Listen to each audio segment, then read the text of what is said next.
இன்றைக்கு இந்த சத்தத்தை கேட்கிற யாரோ ஒரு தேவனுடைய பிள்ளை இதே சூழ்நிலையில நீங்க இருக்கலாம்.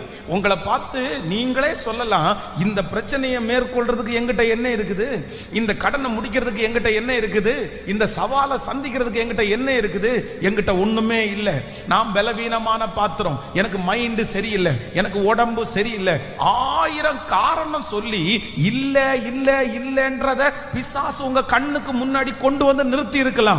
ஆனா ஆண்டவர் இன்றைக்கு தீர்க்கதரிசியின் மூலமாய் பேசினது போல கர்த்தர் உங்கள்கிட்ட கேட்கிறாரு, இல்ல உங்ககிட்ட இருக்கிறதை கொண்டே உங்களை கொண்டே. ஹல்லேலூயா, ஆமென். இது தீர்க்க தரிசனமான வார்த்தை. கர்த்தர் வாக்கு கொடுக்கிறார். இல்ல உங்கள்கிட்ட கர்த்தர் அந்த அபிஷேகத்தை வச்சிருக்கிறாரு, அந்த தைரியத்தை வச்சிருக்கிறாரு, அந்த சவாலை சந்திக்க கூடிய பலத்தை உங்களுக்குள்ள வச்சிருக்கிறாரு. கர்த்தர் வாக்கு கொடுக்கிறார். உலகமே எதிர்த்து